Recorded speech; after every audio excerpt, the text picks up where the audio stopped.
السلام عليكم ورحمة الله وبركاته. إن الحمد لله نحمده ونستعينه ونستغفره ونؤمن به ونتوكل عليه ونعوذ بالله من شرور أنفسنا ومن سيئات أعمالنا. من يهده الله فلا مضل له ومن يضلل فلا هادي له. ونشهد أن لا إله إلا الله وأشهد أن محمدا عبده ورسوله. أما بعد. கண்ணியமான அல்லாஹ்வின் நல்லடியார்களே, அல்லாஹுடைய சாந்தியும் சமாதானமும் ரசூலுல்லாஹி ஸல்லல்லாஹு அலைஹி வஸல்லம் அவர்களின் மீதும் அவர்களை பின்பற்றி வாழ்ந்த சத்திய சஹாபாக்கள், தபியீன்கள், தபா தபியீன்கள், நாதாக்கள், சுஹதாக்கள், குறிப்பாக உங்கள் மீதும் என் மீதும் நின்று நிலவட்டுமாக என்று பிரார்த்தனை செய்தவனாக ஆரம்பம் செய்கின்றேன். ஆரம்பமாக அல்லாஹ்வின் மீதுள்ள அச்சத்தை கொண்டு ஆரம்பம் செய்கின்றேன். காரணம், ரசூலுல்லாஹி ஸல்லல்லாஹு அலைஹி வஸல்லம் அவர்கள் எந்த ஒரு உபதேசத்தை ஆரம்பம் செய்யும் போதும் அல்லாஹ்வின் மீதுள்ள அச்சத்தை கொண்டு ஆரம்பம் செய்வார்கள். எதையெல்லாம் அல்லாஹ் தஆலா நமக்கு ஹலாலாக்கினானோ அதையெல்லாம் நம்முடைய வாழ்வுகளில் இணைந்து வாழக்கூடிய வாழ்க்கையையும், எதையெல்லாம் அல்லாஹ் தஆலா நமக்கு ஹராமாக்கினானோ அதை விட்டு விலகக்கூடிய வாழ்க்கையை அல்லாஹ் தஆலா நம் அனைவருக்கும் தந்தருள் புரிவானாக. வாழும் பொழுதும் மரணிக்கும் பொழுதும் இறை நம்பிக்கையாளர்களாகவே வாழ்ந்து இறை நம்பிக்கையாளர்களாகவே மரணிக்கக்கூடிய சூழ்நிலை அல்லாஹ் தஆலா நம் அனைவருக்கும் நசீபாக்குவானாக. கண்ணியமான அல்லாஹ்வின் நல்லடியார்களே,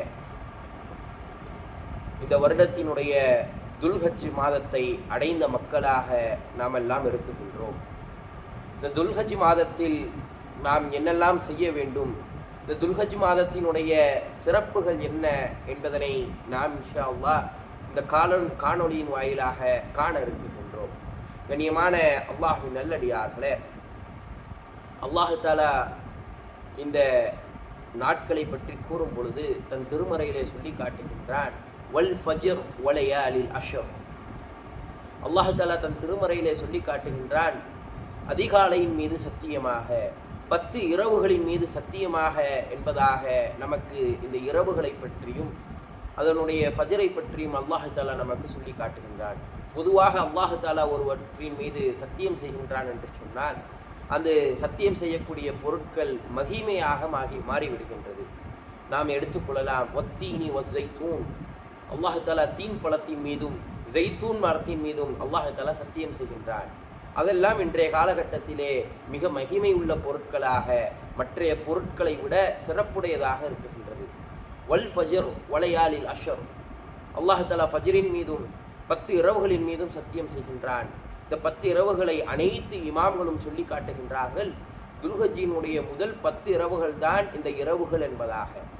கண்ணியமான அல்லாஹ்வின் நல்லடியார்களே, அது மாத்திரமல்லாமல் ரசூலுல்லாஹி ஸல்லல்லாஹு அலைஹி வஸல்லம் அவர்கள் சொன்னார்கள், சில தினங்களை அல்லாஹ் தஆலா சிறப்பாக்கி இருக்கின்றான். ஐயாமுல் மஅலுமாத், அறியப்பட்ட சில நாட்களை அல்லாஹ் தஆலா சிறப்பாக்கி இருக்கின்றான் என்பதாக ரசூலுல்லாஹி ஸல்லல்லாஹு அலைஹி வஸல்லம் அவர்கள் சொன்னார்கள். ரசூலுல்லாஹி ஸல்லல்லாஹு அலைஹி வஸல்லம் அவர்களிடம் கேட்டார்கள் சஹாபாக்கள் எல்லாம், யா ரசூலுல்லாஹ், இந்த சிறப்புக்குரிய நாட்கள் என்ன? துல்ஹஜ்ஜினுடைய முதல் 10 நாட்கள் என்பதாக ரசூலுல்லாஹி ஸல்லல்லாஹு அலைஹி வஸல்லம் அவர்கள் சொன்னார்கள். பிறகு ரசூலுல்லாஹி ஸல்லல்லாஹு அலைஹி வஸல்லம் அவர்கள் சொன்னார்கள், அந்த 10 இரவுகள், அந்த 10 நாட்களினுடைய சிறப்புகள் என்ன தெரியுமா? ஜிஹாதிலே ஒருவர் சென்று ஜிஹாத் செய்கின்றார்.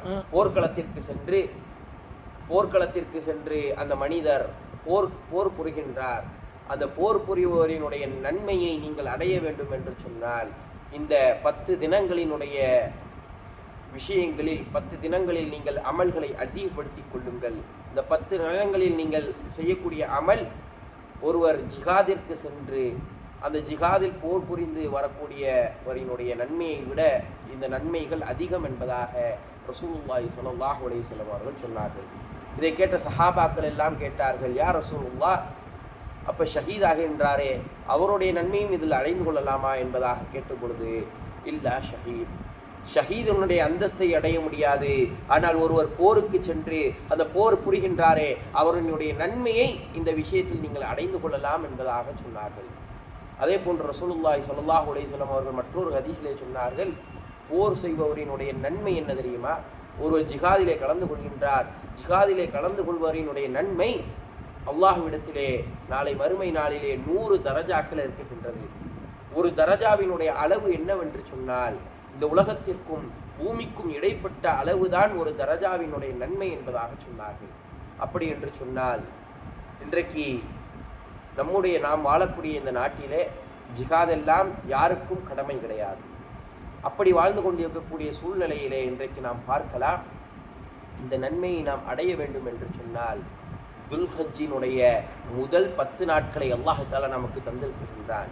இந்த முதல் 10 நாட்களை நாம் அடைந்திருக்கின்றோம். இதுவே மிகப்பெரிய ஒரு நிஅமத்தாக இருக்குகின்றது. இந்த 10 நாட்களை நாம் சரியாக பயன்படுத்தி கொள்ள வேண்டும். அமல் செய்வதற்கு மிகவும் உகந்த நாட்களாக இந்த 10 நாட்கள் இருக்குகின்றது. அதற்கு நாம் தயாராக வேண்டும். அல்லாஹுக்கு மிக விருப்பமான நாட்கள் என்பதாக ரசூலுல்லாஹி ஸல்லல்லாஹு அலைஹி வஸல்லம் அவர்கள் சொன்னார்கள். மாமன் ஐயாமில் அமலு சாலிஹ் ஃபீஹா உஹிப்பு இலல்லாஹி மின் ஹாதிஹில் ஐயாம். இந்த நாட்களில் அமல் செய்வது அல்லாஹுக்கு மிகவும் ஏற்றமுடையதாக, மிகவும் அல்லாஹுக்கு விருப்பமுள்ள நாட்களாக இருக்குகின்றது என்பதாக ரசூலுல்லாஹி ஸல்லல்லாஹு அலைஹி வஸல்லம் அவர்கள் நமக்கு சொல்லி காட்டுகின்றார்கள். கண்ணியமான அல்லாஹ்வின் நல்லடியார்களே, இந்த நாட்களில் செய்யக்கூடிய ஃபர்லினுடைய நன்மை எந்த அளவிற்கு என்று சொன்னால், ஏனைய நாட்களில் இருக்கக்கூடிய ஃபர்லை விட இந்த 10 நாட்களில் தொழுகின்ற ஃபர்லுடைய நன்மைகள் அதிகம். ஏனைய நாட்களில் செய்யக்கூடிய நஃபிலை விட இந்த நாட்களில் செய்யக்கூடிய நஃபில் தொழுகையினுடைய நன்மைகள் அதிகம். கண்ணியமான அல்லாஹ்வின் நல்லடியார்களே, ஆனால் இன்றைய காலகட்டத்தை நாம் எடுத்துக்கொள்ளலாம்.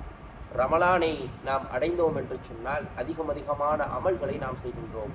ஆனால் துல்ஹஜ்ஜை எடுத்துக்கொண்டோம் என்று சொன்னால் மக்கள் இன்றைக்கும் பார்க்கலாம், பொடுபோக்காக திரிவதை நாம் கண்கூடாக பார்க்கலாம். கண்ணியமான அல்லாஹ்வின் நல்லடியார்களே, இந்த நாட்களில் அதிகமான திக்ர்களை வெளிப்படுத்த வேண்டும், அதிகமான குர்ஆன்களை ஓத வேண்டும், அதிகமான நஃபிலான தொழுகைகளை, நஃபிலான நோன்புகளை, அதிகமான அமல்களை, எதெல்லாம் சிறந்த அமல்கள் என்பதாக இஸ்லாம் சொல்லுகின்றதோ அத்தனை சிறந்த அமல்களையும் இந்த நாட்களிலே நாம் செய்யக்கூடிய மக்களாக இந்த நாட்களை நாம் கழிக்க வேண்டும். கண்ணியமான அல்லாஹ்வின் நல்லடியார்களே, ரமலானில் எப்படி இரவு சிறந்ததாக இருக்குகின்றதோ அந்த 10 இரவுகள் அல்லாஹ் தஆலா சூரத்துல் லைலத்துல் கத்ரிலே எப்படி சொல்லுகின்றான அல்லாஹ்வா, அந்த 10 நாட்களிலே அதிகமான அமல்கள் இருக்குகின்றதோ அதுபோன்று இந்த முதல் 10 நாட்கள், துல்ஹஜ்ஜினுடைய முதல் 10 நாட்களை அதிகமான அமல்கள் இருக்குகின்றது. கண்ணியமான அல்லாஹ்வின் நல்லடியார்களே, ரமலானிலே இரவு சிறந்ததாக இருக்குகின்றது, துல்ஹஜ்ஜிலே காலை நேரம் பகல் நேரம் சிறந்ததாக இருக்குகின்றது. கண்ணியமான அல்லாஹ்வின் நல்லடியார்களே, இந்த நாட்கள் பரக்கத் பொருந்திய நாட்களாக இருக்குகின்றது.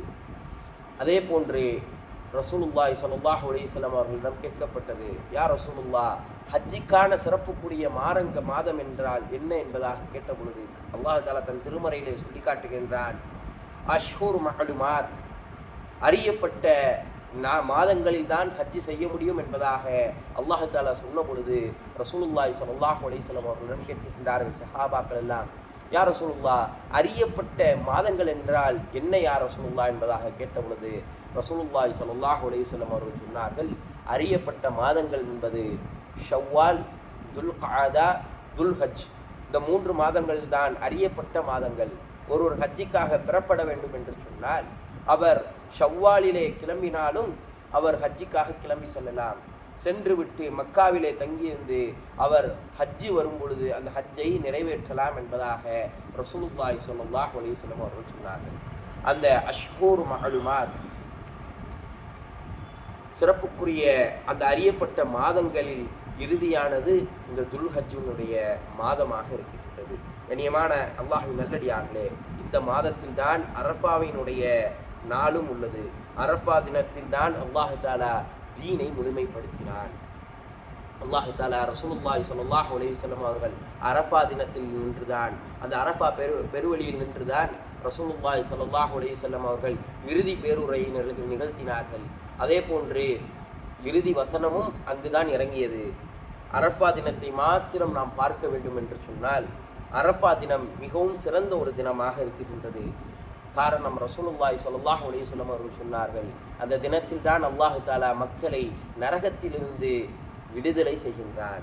அதே போன்று அல்லாஹ் தஆலா மக்களை பார்த்து, அங்கு அரஃபாவில் தங்கியிருக்கக்கூடிய மக்களை பார்த்து அல்லாஹ் தஆலா சொல்லி காட்டுகின்றான், மலக்குகளிடம், மலக்குமார்களே பார்த்தீர்களா, என்னுடைய அடிமைகள், என்னுடைய அடியார்கள் எந்த அளவிற்கு அவர்கள் இந்த பூமியிலே அவர்கள் தங்களுடைய தலைகளை எல்லாம் பரட்டை தலைகளாக, தன்னுடைய ஆடைகளை எல்லாம் வெறும் 2 ஆடைகளை அணிந்து கொண்டு அவர்கள் எனக்காக அந்த அரஃபா பெருவெளியிலே காத்திருக்கின்றார்கள். என்னை வணங்குவதற்காக, என்னை துதிப்பதற்காக அவர்கள் அந்த அரஃபா பெருவெளியிலே காத்து கொண்டிருக்கின்றார்கள் என்பதாக அல்லாஹ் தஆலா மலக்குமார்களிடம் இந்த மனிதர் சமூகத்தை அரஃபா தினத்திலே பெருமைப்படுத்துகின்றார். அதே போன்று இருக்கக்கூடிய இந்த 10 நாட்களில் சிறந்த பிரார்த்தனை என்பது அரஃபா பெருவழியில் கேட்கக்கூடிய பிரார்த்தனை தான் என்பதாக ரசூலுல்லாஹி ஸல்லல்லாஹு அலைஹி வஸல்லம் அவர்கள் சொன்னார்கள். காரணம், அந்த நாளிலே அல்லாஹ் தஆலா முதல் வானத்திற்கு இறங்கி வந்து அடியார்களினுடைய பிரார்த்தனையை ஏற்றுக்கொள்கின்றான் என்பதாக ரசூலுல்லாஹி ஸல்லல்லாஹு அலைஹி வஸல்லம் அவர்கள் சொன்னார்கள். அரஃபாவினுடைய தினத்திற்கு பிறகு யௌமுன் நஹர் அதாவது பெருநாள் தினத்தை நாம் எடுத்துக்கொள்ளலாம். ஹஜ்ஜுல் அக்பர் என்பதாக அறியப்படக்கூடிய இந்த தினத்தில் தான் அதிகமான அமல்கள், இங்கிருந்து செல்லக்கூடிய ஹாஜிமார்கள் அதிகமான அமல்களை அந்த தினத்தில் தான் அதிகமாக நிறைவேற்றுவார்கள். அதற்கு பிறகு யௌமுல் கர் அதாவது ஓய்வு எடுக்கக்கூடிய நாட்கள் என்பதாக பிறை 11, பிறை 12, பிறை 13 சொல்லுகின்றார்கள். கண்ணியமான அல்லாஹ்வின் நல்லடியார்களே, நாம் ஹஜ்ஜி செய்யாமல் இருக்கக்கூடிய பிற மக்கள் எல்லாம், நாம் எல்லாம் ஹஜ்ஜினுடைய நன்மையை நாம் பெற்றுக்கொள்ள முடியாது. ஆனால் இந்த 10 நாட்களினுடைய நன்மைகளை நாம் அடைந்து கொள்ளலாம். எந்த உலகத்தில் இருக்கக்கூடிய எந்த ஒரு பகுதியில் நாம் இருந்தாலும் இந்த நாளினுடைய பயனை, இந்த நாட்களினுடைய சிறப்புகளை அடைந்து கொள்ளலாம். யார் ஹஜ்ஜி செய்கின்றார்களோ அவர்கள் இந்த நாளினுடைய பயனையும் அடைந்து கொள்வார்கள், அந்த இடத்தினுடைய பயனையும் இடத்தினுடைய சிறப்புகளையும் அடைந்து கொள்வார்கள். கண்ணியமான அல்லாஹ்வின் நல்லடியார்களே, இந்த நாட்களில் நம்முடைய முன்னோர்கள் அதிகமாக அமல்களை செய்யக்கூடியவர்களாக இருந்தார்கள். அதிகமான அமல்களை செய்து கொண்டு வந்தார்கள். மக்களை ஆர்வமூட்டக்கூடிய மக்களாகவும் அவர்கள் இருந்தார்கள். இந்த 10 நாட்களில் இந்த நாட்களை நாம் வீண் விரயமாக செலவிட்டு விடக்கூடாது. நேரத்தை வீண் விரயமாக நாம் கழித்து விடக்கூடாது. இந்த நாட்களை எப்படி ரமலானினுடைய இறுதி 10 நாட்களை பயன்படுத்தினோமோ அது போன்று நாம் அமல்களை அதிகமாக ஏற்படுத்தி கொண்டே இருக்க வேண்டும். கண்ணியமான அல்லாஹ்வின் நல்லடியார்களே, அமல்களின் மூலியமாக எப்படி இந்த நாளை பயனடைவது என்கின்ற எண்ணம் நம்முடைய எண்ணத்தில் இருந்து கொண்டே இருக்க வேண்டும். இந்த நாளை எப்படி பயன்படுத்துவது, எப்படி இதை வீண்முறையாமல் ஆக்காமல் நாம் இந்த நாட்களில் அமல்களை செய்து கொண்டிருக்கலாம் என்பதாக நாம் யோசித்து கொண்டே இருக்க வேண்டும். ஆச்சரியம் என்னவென்று சொன்னால், ரமலானை எடுத்துக்கொண்டோம் என்று சொன்னால் பெயர் தாங்கிகள் என்று அழைக்கப்படக்கூடிய முஸ்லீம்கள் கூட அந்த 10 தினங்களில் அதிகமான அமல்களை அவர்கள் செய்து கொண்டிருக்கின்றார்கள். ஆனால் இந்த துல்ஹஜ்ஜினுடைய மாதத்தை எடுத்துக்கொண்டோம் என்று சொன்னால் மக்கள் இதில் எந்த ஒரு பிரியமும் இல்லாமல், எந்த ஒரு ஆர்வமும் காட்டாமல் ஏதோ ஒரு சாதாரண நாட்களை கழிப்பதை போன்று இந்த நாட்களை கழித்து கொண்டிருக்கின்றோம். கண்ணியமான அல்லாஹ்வின் நல்லடியார்களே, இந்த வருடத்திலாவது நாம் அதிகமான அமல்களை இந்த நாட்களிலே நாம் செய்ய வேண்டும். சிறந்த அமல் என்று ரசூலுல்லாஹி ஸல்லல்லாஹு அலைஹி வஸல்லம் அவர்களிடம் கேட்கப்பட்டது. யார் ரசூலுல்லாஹ், இந்த துல்ஹஜ்ஜினுடைய சிறந்த அமல் என்ன என்பதாக கேட்ட பொழுது ரசூலுல்லாஹி ஸல்லல்லாஹு அலைஹி வஸல்லம் அவர்கள் சொன்னார்கள், இந்த துல்ஹஜ்ஜினுடைய சிறந்த அமல் ஏற்றுக்கொள்ளப்பட்ட ஹஜ் என்பதாக சொன்னார்கள். காரணம், ஏற்றுக்கொள்ளப்பட்ட ஹஜ்ஜுக்கு சிறந்த கூலி என்னவென்று சொன்னால், ஒரு கூலி என்னவென்று சொன்னால் சொர்க்கம்தான் என்பதாக ரசூலுல்லாஹி ஸல்லல்லாஹு அலைஹி வஸல்லம் அவர்கள் சொன்னார்கள். கண்ணியமான அல்லாஹ்வின் நல்லடியார்களே, நாம் அதிகமான அமல்களையும் செய்ய வேண்டும். இந்த வருடம் நமக்கு ஹஜ்ஜி கிடைக்காமல் சென்றிருக்கலாம். ஹஜ்ஜிக்காக நாம் முற்பட வேண்டும். அதிகமான ஹஜ்ஜிகளை செய்வதற்கு நாம் முயற்சிகளை செய்ய வேண்டும். இன்றைக்கு ஒருவருக்கு யாருக்கு இந்த ஹஜ்ஜெல்லாம் கடமை என்று சொன்னால், இன்றைக்கு ஒருவர் ஆரோக்கியமாக இருக்கின்றார் என்று சொன்னால் அவருக்கு ஹஜ்ஜி கடமை. யாரிடத்திலே இன்றைய காலகட்டத்திலே ஒரு 3 லட்சம் 4 லட்சம் யார் கையில் காசு பணங்கள் இருக்கின்றதோ அவருக்கும் ஹஜ்ஜி கடமை. சிந்தித்து பார்க்க வேண்டும். இன்றைக்கு 3 லட்சம் 4 லட்சம்லாம் ஈஸியாக நம்மளுடைய வாழ்க்கையில் கொண்டு வந்துடலாம். அப்படிங்கும்போது இந்த வருடம் போனது போகட்டும், இனி வரக்கூடிய வருடங்களிலாவது நாம் ஹஜ்ஜை செய்யக்கூடிய மக்களாக மாற வேண்டும். கண்ணியமான அல்லாஹ்வின் நல்லடியார்களே, இந்த நாட்களிலே அதிகமாக திக்ருகளை நாம் அதிகப்படுத்த வேண்டும். ஃபக்ஸுரு தஹ்லீல் வ தக்பீர் வ தஹ்மீத் என்பதாக ரசூலுல்லாஹி ஸல்லல்லாஹு அலைஹி வஸல்லம் அவர்கள் சொன்னார்கள். அதிகமாக தஹ்லீல்களை சொல்ல வேண்டும், அதிகமாக தக்பீர்களை சொல்ல வேண்டும், அதிகமாக தஹ்மீதுகளை நாம் சொல்ல வேண்டும். நிலையான அமல் என்ன என்பதாக கேட்ட பொழுது ரசூலுல்லாஹி ஸல்லல்லாஹு அலைஹி வஸல்லம் அவர்களிடம் கேட்ட பொழுது ரசூலுல்லாஹி ஸல்லல்லாஹு அலைஹி வஸல்லம் அவர்கள் சொன்னார்கள், சுப்ஹானல்லாஹ் வல்ஹம்துலில்லாஹ் வலா ஹவுல வலா குவத்த இல்லா பில்லாஹ் என்பதாக ரசூலுல்லாஹி ஸல்லல்லாஹு அலைஹி வஸல்லம் அவர்கள் நமக்கு சொல்லி காட்டினார்கள். அதிகமாக தக்பீர்களையும் அதிகமாக தஹ்லீல்களையும் அதிகமாக தஹ்மீதுகளையும் ஓதக்கூடிய மக்களாக இந்த நாட்களில் நாம் மாற வேண்டும். நம்முடைய முன்னோர்கள் எல்லாம், சஹாபாக்கள் எல்லாம் எப்படி இந்த நாட்களை கழிப்பார்கள் என்று சொன்னால், எங்கெல்லாம் கூட்டமாக முஸ்லீம்கள் நிற்கின்றார்களோ அந்த இடத்திற்கெல்லாம் சென்று அதிகமான சப்தங்களை எழுப்புவார்கள், தக்பீரினுடைய சப்தங்கள். அதிகமான திக்ர்களை அந்த இடத்தில் நின்று சொல்லுவார்கள். காரணம், மற்ற முஸ்லீம்கள் அந்த நாளை மறந்திருக்கலாம், தக்பீர் சொல்வதற்கு மறந்திருக்கலாம். அவர்களுக்கு நாம் நினைவூட்டும் காரணமாக நாம் இதை அதிகமாக சப்தமாக சொல்ல வேண்டும் என்கிற காரணத்தினால் நமக்கு முன்னால் வாழ்ந்த சஹாபாக்கள் எல்லாம் இந்த நாட்களிலே தக்பீர்களையும் தஹ்மீதுகளையும் தஹ்லீல்களையும் அதிகமாக சொல்லி கொண்டிருந்தார்கள். நாமும் இந்த காலகட்டத்தில் வாழ்ந்து கொண்டிருக்கின்றோம். நாம் அதிகமாக எவ்வளோ பெரிய கஷ்டம்லாம் கிடையாது. இப்போ தொழுக வேண்டும் என்று சொன்னால் அனைத்து வேலைகளையும் விட்டு வர வேண்டும். ஆனால் திக்ருகளை சொல்லும் பொழுது நாம் எந்த வேலைகளையும் விட தேவையில்லை. அதிகமாக திக்ர்களை சொல்லும் பொழுது நம்முடைய நாவுகள் அதிகமாக திக்ர்களை சொல்லும், நம்முடைய வேலைகளை நாம் பார்த்து கொண்டே செல்லலாம். கண்ணியமான அல்லாஹ்வின் நல்லடியார்களே, அதிகமாக தக்பீர்களையும் அதிகமான திக்ர்களை சொல்லக்கூடிய மக்களாக நாம் மாற வேண்டும். எந்த அளவிற்கு என்று சொன்னால், கடல் அலையை போன்று நம்முடைய முன்னோர்கள் எல்லாம் தக்பீர்களையும் தஹ்மீதுகளையும் சொல்லி கொண்டிருந்தார்கள். ஆனால் இன்றைக்கு பார்க்கலாம், அதிகமான தக்பீர்கள் குறைந்த ஒரு காலகட்டமாக இன்றைக்கு மாறி இருக்கின்றது. தக்பீரினுடைய நினைவூட்டல் என்ன தெரியுமா? ஒரு போர்க்களத்திலே ஒரு உதவியோ அல்லது ஒரு வெற்றியோ கிடைத்து விட்டால் சஹாபாக்கள் தக்பீர்களை எழுப்புவார்கள். இன்றைக்கு நாம் தக்பீர்களை எழுப்புகின்றோமா? காரணம், அல்லாஹுடைய உதவி நமக்கு வந்து கொண்டுதான் இருக்கின்றது. நம்ம எத்தனை நபர்கள் தக்பீர்களை முழங்குகின்றோம்? சிந்தித்து பார்க்க வேண்டும். கண்ணியமான அல்லாஹ்வின் நல்லடியார்களே, அதிகமான அமல்களை நாம் செய்யக்கூடிய மக்களாக நாம் மாற வேண்டும். கண்ணியமான அல்லாஹ்வின் நல்லடியார்களே, தக்பீர் என்று சொன்னால் 2 வகையான தக்பீர்கள் இருக்கின்றது. முதல் தக்பீர் சாதாரண நாட்களில் சொல்லக்கூடிய தக்பீர்கள். முதல் 8 நாட்களில் சொல்லக்கூடிய தக்பீர்களை சாதாரண தக்பீர் என்பதாக சொல்லுவார்கள். நாம் எப்பொழுதும் போல அல்லாஹு அக்பர் அல்லாஹு அக்பர் என்பதாக முழக்கமிடக்கூடிய தக்பீர்கள்.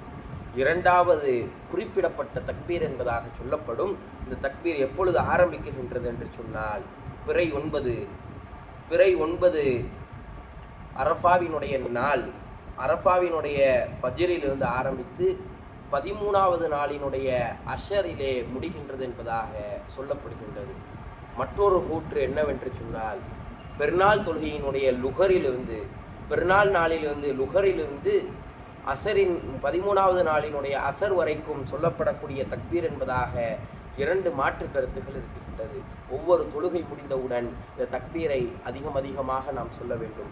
அல்லாஹு அக்பர் அல்லாஹு அக்பர் அல்லாஹு அக்பர் லா இலாஹ இல்லல்லாஹு அல்லாஹு அக்பர் வலில்லாஹில் ஹம்த் என்கின்ற இந்த தக்பீரை அதிகமாக நாம் சொல்லக்கூடிய மக்களாக மாற வேண்டும். அதே போன்று இந்த முதல் 9 நாட்கள், 10வது நாள் நமக்கு பெருநாளாக இருக்கின்றது. முதல் 9 நாட்களில் நோன்பு வைப்பது சிறப்புக்குரியது என்பதாக ரசூலுல்லாஹி ஸல்லல்லாஹு அலைஹி வஸல்லம் அவர்கள் சொன்னார். கண்ணியமான அல்லாஹ்வின் நல்லடியார்களே, ரமலானில் ஏன் அதிகமாக நாம் அமல்களை செய்கின்றோம், துல்ஹஜ்ஜில் ஏன் நாம் குறைவாக அமல்களை செய்கின்றோம் என்றால், காரணம், ரசூலுல்லாஹி ஸல்லல்லாஹு அலைஹி வஸல்லம் அவர்கள் செய்து காட்டிய செயல்கள் எல்லாம் ரமலானிலே இருக்கின்றது. ரசூலுல்லாஹி ஸல்லல்லாஹு அலைஹி வஸல்லம் அவர்கள் இதை கட்டளை தான் இடுவார்கள். துல்ஹஜ்ஜிலே எந்த மக்களையும் கூட்டாக இணைத்து கொண்டு அவர்கள் எப்படி நாம் தராவிகை தொழுகின்றோமோ அது போன்று எந்த ஒரு தொழுகையும் துல்ஹஜ்ஜிலே நடத்தியது கிடையாது. ஆதலால் தான் இன்றைக்கு மக்கள் இந்த காலகட்டங்களிலே பொடுபோக்காக தெரிகின்றோம். அதிகமான அமல்களை செய்ய வேண்டும்.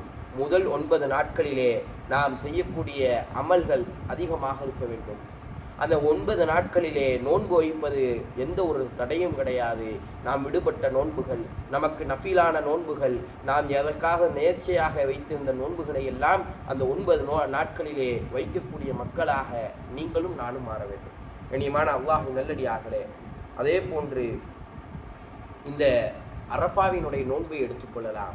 அரஃபாவினுடைய நோன்பு என்பது யாருக்கு கடமை என்று சொன்னால், யாரெல்லாம் ஹஜ்ஜிலே அரஃபாவினுடைய மைதானத்திலே தங்காமல் வெளி உலகத்திலே தங்கியிருக்கின்றார்களோ அனைவருக்கும் இந்த அரஃபாவினுடைய நோன்பு சுன்னத்தாக அமைகின்றது.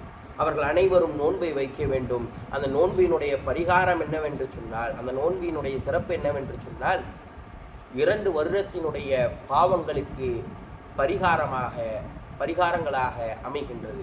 முன் செய்த முன்னாண்டிற்கும் பின்னாண்டிற்கும் அது பரிகாரமாக அமைகின்றது. கண்ணியமான அல்லாஹ்வின் நல்லடியார்களே, அதிகமான நோன்புகளை நாம் நோக்க வேண்டும். அதே போன்று அரஃபா தினத்தில் மகரிபுக்கு முன்னால் நாம் அதிகமாக மகரிப் சூரியன் மறைவதற்கு முன்னால் வரைக்கும் நாம் அதிகமாக அல்லாஹ்விடத்திலே பாவ மன்னிப்புகளை கேட்க வேண்டும். காரணம், இந்த நாட்கள் பாவ மன்னிப்புக்கு ஏற்ற நாட்களாகவும் இந்த நாட்கள் இருக்கின்றது. கண்ணியமான அல்லாஹ்வின் நல்லடியார்களே, அது மாத்திரமல்லாமல் இரவு தொழுகையில் அதிகமாக நாம் கவனம் செலுத்த வேண்டும். குர்ஆனை முடிந்த அளவிற்கு முழுமையாக ஓதுவதற்கு முயற்சி செய்ய வேண்டும். குறைவாக வணங்கினாலும் சரி, தொடர்படியான அமல்களாக இருக்க வேண்டும். கண்ணியமான அல்லாஹ்வின் நல்லடியார்களே, சதக்காக்களையும் சகாத்துகளையும் அதிகப்படுத்த வேண்டும். காரணம், இந்த 10 தினங்களில் தான் அல்லாஹ் தஆலா நமக்கு கடமையாக்கிய 5 விஷயங்களும் ஒன்றுபட்டு வரும். ரமலானை எடுத்துக்கொள்ளலாம், நாம் ஷஹாதாவை சொல்லிவிடலாம், தொழுகையை நிறைவேற்றி விடலாம், ஜகாத்தை கொடுத்து விடலாம், நோன்பை நோற்று விடலாம். ஆனால் ஹஜ்ஜி செய்ய முடியாது. ஏனைய எல்லா நாட்களும் இதே போன்றுதான் இருக்கும். ஆனால் துல்ஹஜ் மாதத்தை எடுத்துக்கொண்டோம் என்று சொன்னால், இப்னு ஹஜர் அஸ்கலானி ரஹ்மத்துல்லாஹி அலைஹி அவர்கள் சொல்லி காட்டுகின்றார்கள், 5 கடமைகளும் ஒன்றுபட்டு வரக்கூடிய ஒரு நாளாக இந்த நாட்கள் இருக்குகின்றது. இந்த நாட்களிலே நாம் ஷஹாதத்தை முழங்கலாம். 2வது விஷயம், நாம் தொழுகையை நிறைவேற்றலாம், நோன்புகளை நாம் நிறைவேற்றலாம். 4வது விஷயம், சகாத்தை கொடுக்கலாம். 5வது விஷயம், நம் ஹஜ்ஜையும் செய்யலாம். இந்த 5 கடமைகளும் ஒன்றுபட்டு வரக்கூடிய மாதமாக இந்த மாதம் இருக்குகின்றது. கண்ணியமான அல்லாஹ்வின் நல்லடியார்களே, இறுதியான ஒரு விஷயம், பெருநாளுடைய தொழுகைக்கு பிறகு நாம் குர்பான் கொடுக்கக்கூடிய மக்களாக இருக்குகின்றோம். யாரெல்லாம் குர்பான் கொடுப்பதற்கு நாம் நியத்து வைத்திருக்கின்றோமோ அவர்களெல்லாம் துல்ஹஜ்ஜினுடைய புரை தெரிந்ததிலிருந்து அவர்கள் நகங்களையும் முடிகளையும் ரோமங்களையும் வெட்டுவதிலிருந்து தவிர்ந்திருக்கக்கூடிய விஷயங்களை ரசூலுல்லாஹி ஸல்லல்லாஹு அலைஹி வஸல்லம் அவர்கள் நமக்கு கற்றுத்தந்திருக்கின்றார்கள். கண்ணியமான அல்லாஹ்வின் நல்லடியார்களே, அதிகமான அமல்களை நாம் அதிகப்படுத்த வேண்டும். தீமைகளிலிருந்து இந்த நாட்களிலிருந்து நாம் விடுபடக்கூடிய மக்களாக மாற வேண்டும். எதை கேட்டோமோ அதன்படி அமல் செய்ய அல்லாஹ் தஆலா உங்களுக்கும் எனக்கும் தௌஃபீக் செய்வானாக. வஹிர் தவானா அனில் ஹம்துலில்லாஹி ரப்பில் ஆலமீன். அஸ்ஸலாமு அலைக்கும் வரஹ்மத்துல்லாஹி வபரகாத்துஹு.